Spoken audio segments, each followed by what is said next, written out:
busy na pagdating na ng medyo gabi-gabi. Medyo maaga pa, alas 6 pa lang naman ulit. Kaya live muna.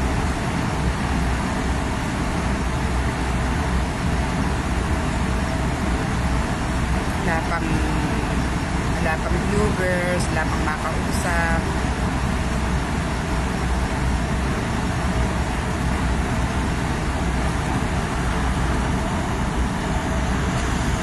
Paluto na ako ng aming dinner. Hello Apo! Live muna ako, quick live. Nagluto ako ng ulam namin na sinigang na isda. Wala pa akong ginagawa kaya quick live. Kahit mga 30 minutes lang. Pag busy na ako, off ko na ito. Oo, laging. Pero ngayong araw na ito, walang ulan. Pero 1 week lang umuulan. Paano-ano lang, pa-shower lang ang ulan. Ano ginagawa ni Athena?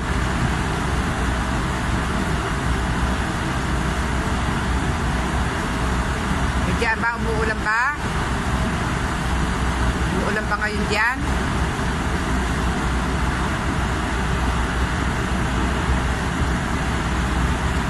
Wala pa akong magawa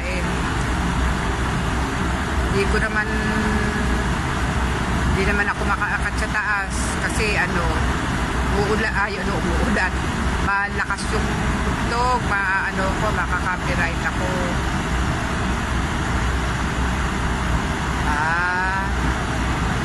Hayaan mo nang maglaro siyang mag-isa. Mas maganda pa kayo, naglalaro siyang mag-isa. Mas gusto ko yun, maglaro siyang mag-isa. Alam mo naman din yan, hindi nagpapatalo, kaya maglaro na lang siyang mag-isa. Maglaro ka mo mag-isa, sabi ni Lola, mas maganda pa yan.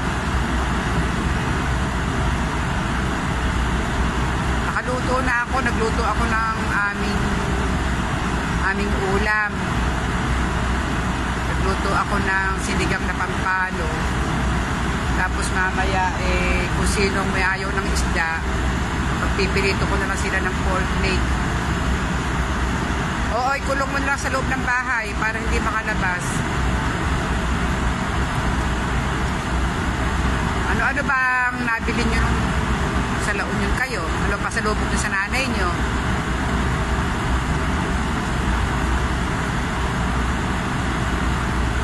Go lang ang viewers ko.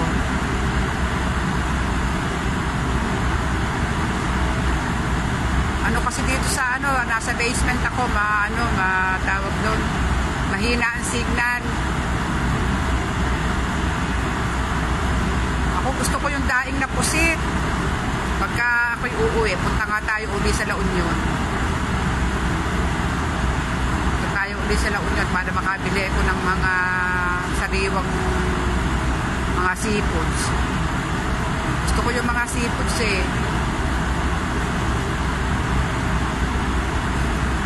Luto ako ng sinigang. Pakita ko sa iyo yung niluto ko.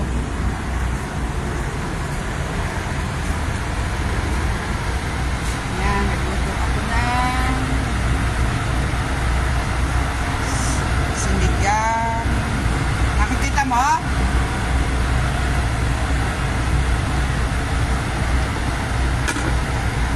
Luto ako ng sinigang na isda. Walang mga stop.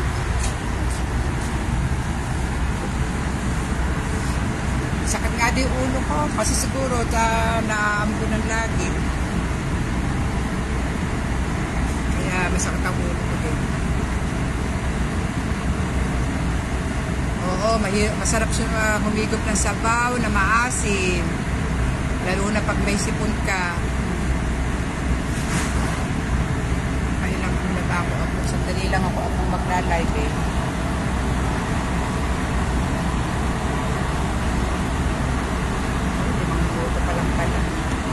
Tagal pa.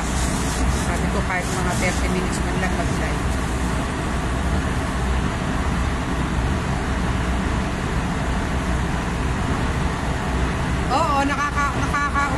ako kasi ako lang naman nakakano dito eh. Pagka kumukuha lang ko ng part-time, pero hindi naman kami dati busy. Pagka kasi nag-uulan, hindi naman busy. Pagka busy, kailangan may part-time ako. Pagka apurahan na. Kaya ko naman eh. Kahit na may edad na ako, nakakatrabaho talaga ng mabilis pa ako magtrabaho. Oo, nakakaupo naman ako. Wala namang problema dito. Basta kung may gagawin ka, gawin mo. Wala namang walang makikialam sa akin, walang magagalit sa akin. Kaya okay lang.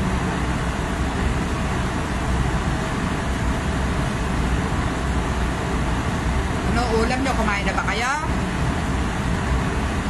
Ha? Kumain na kayo, apo?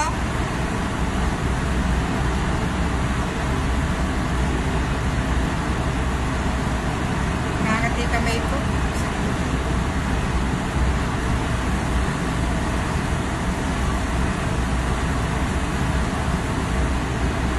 Oo, awa naman ng Diyos. Maganda naman yung trabaho ko.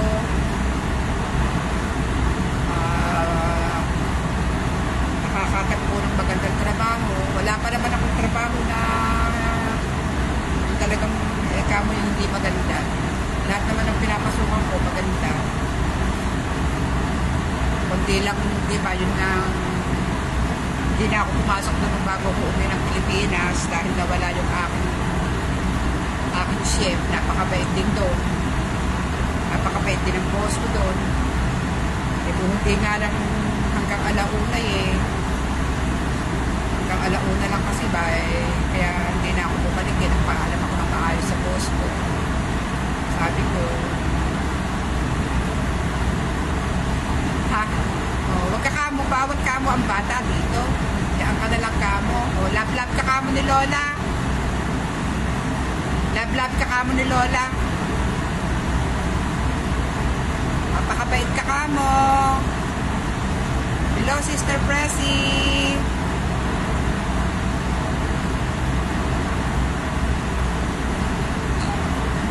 Alam mo na may ako na yan. Si Athena, ang aking second princess. Lola, ba't tawag pa ng tawag?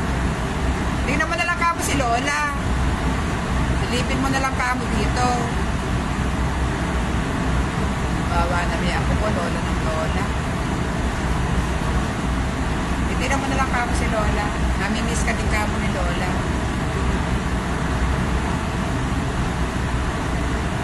Maya-maya ako, pag mga 30 minutes lang, i-off ko na rin ito, mga 30 minutes lang. Mr. Pressy, anong ginagawa mo? Kasi dito ang signal. Mahina ang signal kasi nasa basement ako. Nasa basement.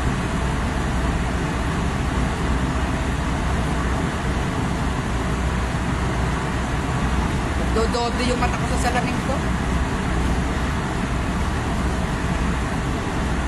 Tingnan ko baka mamaya may resibo ako.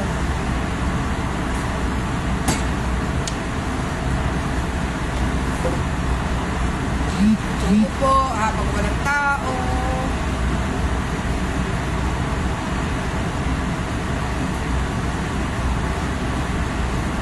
Napakabait ka kamo, sabi kamo ni Lola. Nag-live lang kamo si Lola sandali. Habang hindi mabisi. Maya kamo, off natin ni Lola.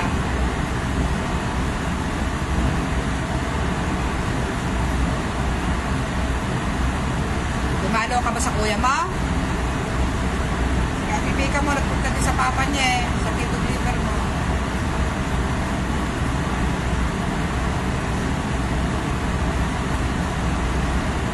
Kaya ginagawa ni Lola Pressy mo, nawala na, siguro busy. Andiyan kanina nawala.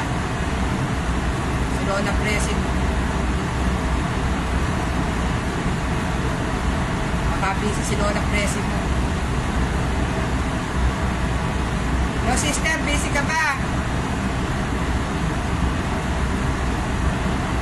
Wala pa kasi akong ginagawa, wala pa akong resibo, kaya medyo mag week live lang ako habang walang ginagawa. Mamaya babataas ako, titignan ko. Wala pa kami maraming customer sa taas.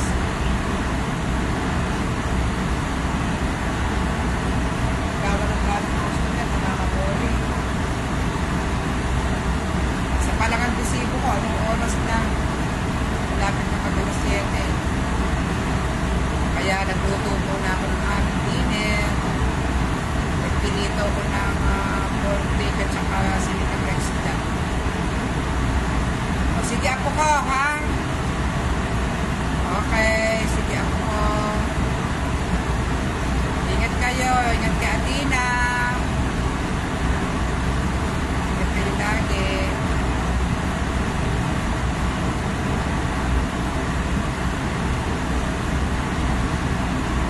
O, sige, ingat kayo dyan.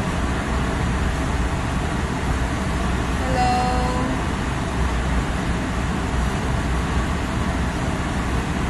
Black Moto Arma. Thank you sa silip. Thank you sa pagdaan. Big live lang. Habang wala pa akong post na lang dito. Wala pa akong resibo. Salamat sa pagbisita. Maya off ko na rin ito. Wala pa kasi kami customer kasi maaga pa. Kasi ang bar, ang kabisihan ng bar, mga bandang alas 10. Ayan, alas 9, alas 10. Mga tao lang.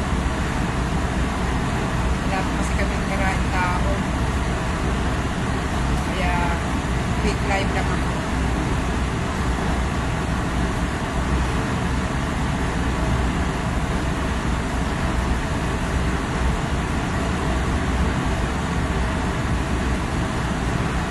Babay ako, Justin. Ingat kayo.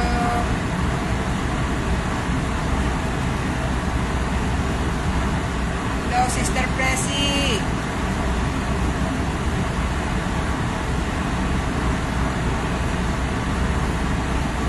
Big live lang ako, Sister Presi. Hindi pa kasi ako busy. Mamaya busy na ako. Live muna. Kahit walang viewers, live muna.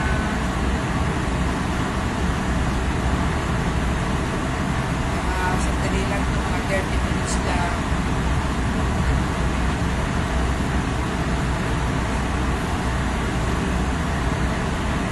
Hinanasigan kasi dito.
Isda ko po yan.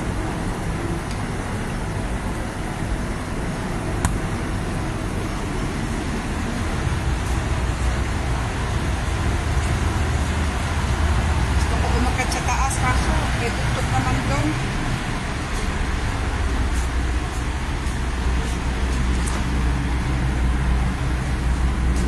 Itong aking mga isda dito.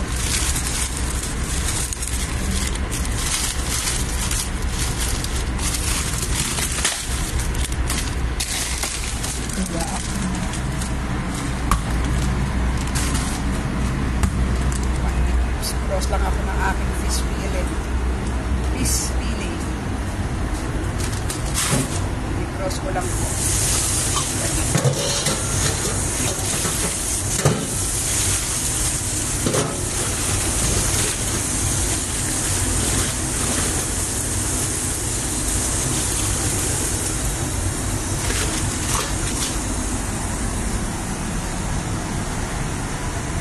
Hindi pa po kasi easy.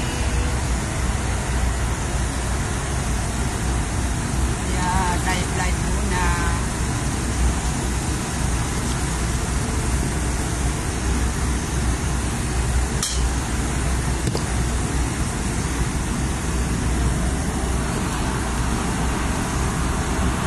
Iba na ako ng aking apo. Busy kasi.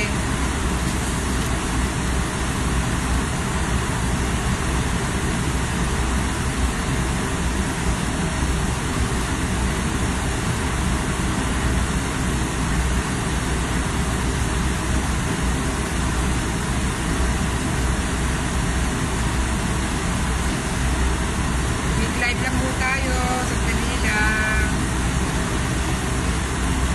Hello, Nana Sese, musta ka na?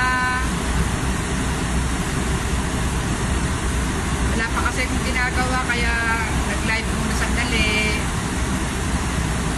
Sister Pressy, on and off.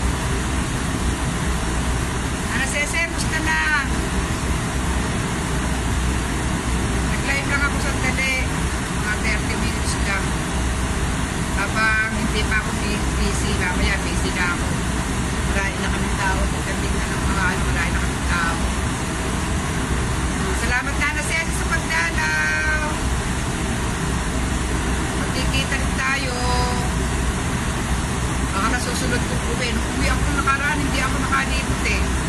Puro alaga ng mga apo. Salamat sa pagdalaw na Sese ha. Salamat sa pagdalaw.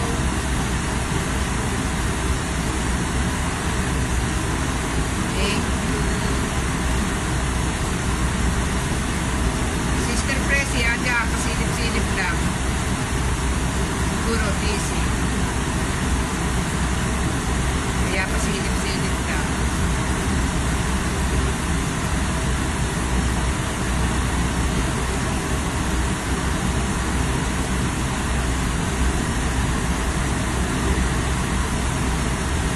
Sa susunod na Sese, libot ako. Nag-busy lang sa pag-aalaga ng mga apo. Alam mo naman tayo. Pag ako umuwi, ay naku, alaga ng apo, luto, linis ng bahay. Yan ang aking ginagawa pag umuwi. Kaya alaman ng time na makalibot, makapasyal. Alaga ng mga mahal na mga apo. Mga apo na sa tuhod yun, ha? Apo na sa tuhod ang mga inaalagaan ko. Okay lang naman sa akin kasi yung mga anak ko, lumaki, hindi ko man na sila naalagaan. Kaya bawi na lang sa mga apo.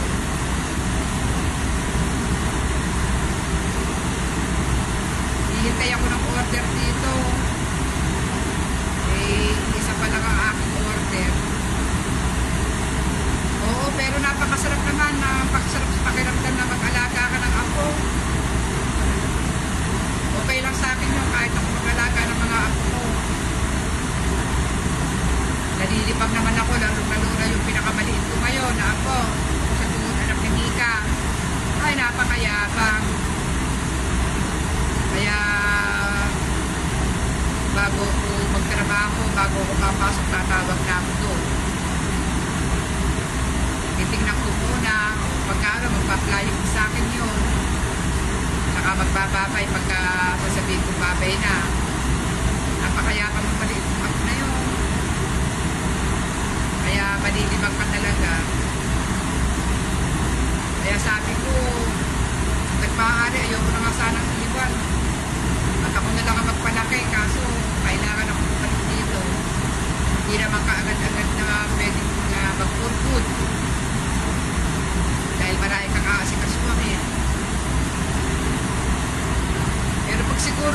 ako ng 65.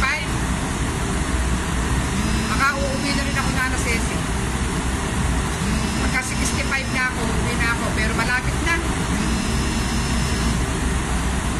Malapit na yung 65. Walang 2 taon na lang. 1 taon na lang na mahigit. 65 na. Uwi na. Ayoko tumanda dito ng talagang matanda. Wala akong masamang pamilya. Mahirap. Gusto ko lang yung kasi siyempre pagka may makukuha ka dito, pag nakuha ko yun, pag 65 years old na ako, makukuha ko ng milyon, yun, uwi na ako. Malipot-lipot na lang ako dito. Pasel-pasel na lang. Okay lang sa akin, mag-alaga na lang ako ng mga apo ko. Nag-aapo na lang sila.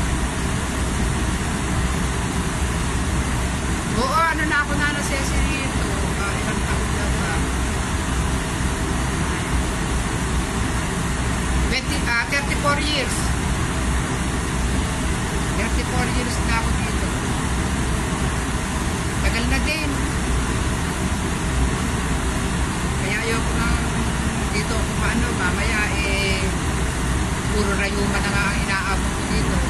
Di pag medyo talagang hindi na kayang magtrabaho, hindi na lang sa atin.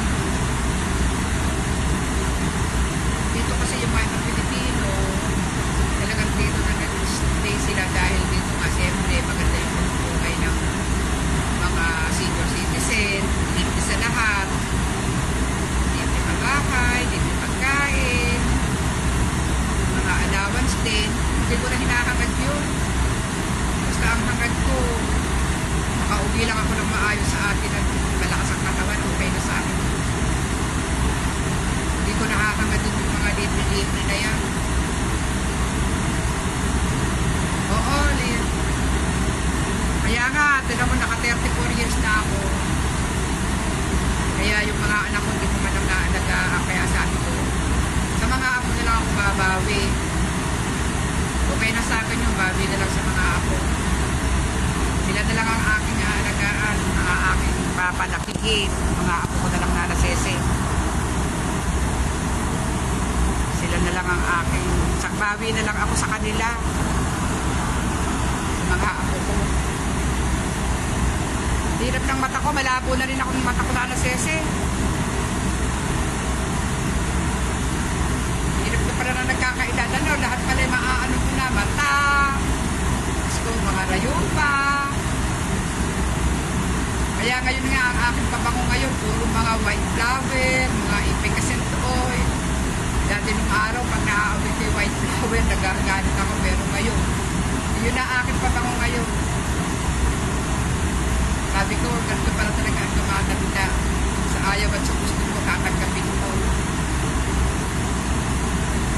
Oo, kaya nga, kahit kilala pa lang ng aking mga bedsheet, sabi ko, kahit kalala mo lang, talagang magpapahit ka talaga na gano'n, obligado. Pagka yung bago matulog ako, ay magpapahit na ako ng ulo sa aking mga tuhod, mga alak-alaka na yan, mga balaka. Sabi ko, ano ba ito? Sabi ko, ganito pala talaga. Pagka ikaw ay nagkakaedad na, lahat na lang papahit mo sa katawan mo, huwag ka lang magkaroon ng mararamdaman. Ay, seryoso. Pero hindi naman natin pwede, talaga tanggapin natin na doon naman talaga tayo pupunta sa pagkabla.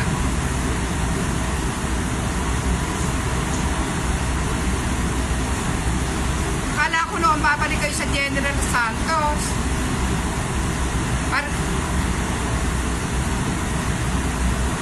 Trabaho. Parehas lang naman na Ceci ng oras tayo. Oo, nasa work ako. Hindi pa ako ganun busy kaya nakapag-live muna ako ng sandali. Pero 30 minutes lang. Pag after 30 minutes, i-off ko na. Ng mga nana Ceci, nagkaroon na ako ng iBag. Pero ito kasi naman, talagang noon, umuwi ako dyan, pinapadoktor ko. Sabi ni Dr. Mendoza, hindi naman to IPAG eh. Nagkaroon to ng mga tools. Siguro yung na-allergy ako sa mga chemical dito sa restaurant. Kasi since talaga restaurant ng trabaho ko, nagkaroon ako ng allergy. Kaya yun parang pag namamaga siya. Meron naman akong iniinom na gamot. Pagka nakainom ako ng gamot, nawawala. Nawawala siya eh. Kaya kaso nga, pagbalik ko dyan, umuwi ako ng nagbakasyon ako. Sa Dr. Mendoza matanda, sarado na pala ata. Doon ako nagpapagamot ng mate. Madalas to namamaga ito. Sa mga chemical, nakuha ko sa chemical, sabi ni Dr. Mendoza. Obligado na magsipag para sa mga apo. Alam mo naman, kayari ng anak, ako naman ngayon. Ganyan ata talaga ang buhay. Para sa ating mga mahal sa buhay, kailangan magsipag tayo.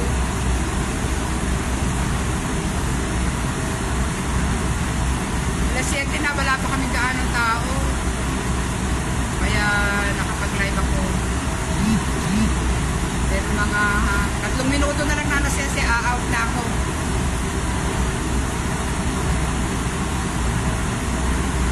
Out na ako.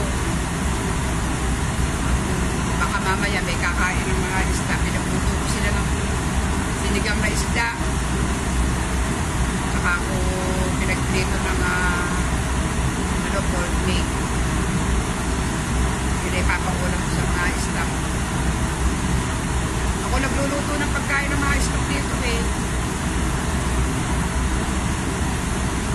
Siguro mga makakain pag wala pang gaano tao.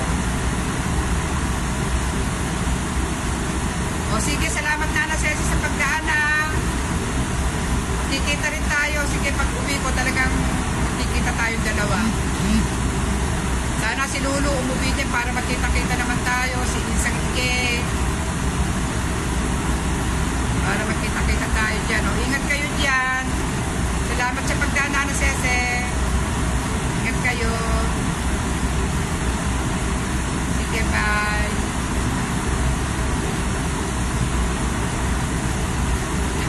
Tingnan ko lang sa tili. Sige, bye-bye.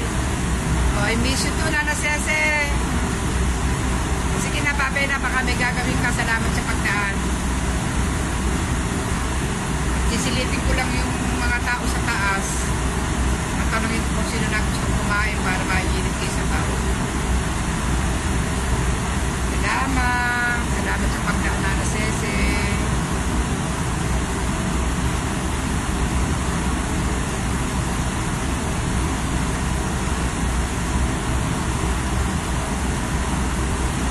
Hello, Sister Pressy. Mag-o-off na ako. Mag-o-off na ako.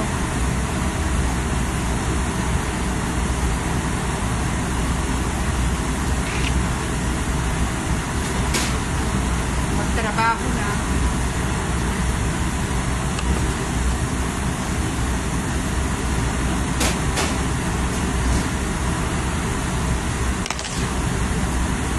Mr. Pressy, mag-off na ako. Baka yung iingat ka dyan. Ano lang ako, nag-quick live lang din. Kasi wala pa nga, hindi pa nga ako busy. Ingat kayo dyan.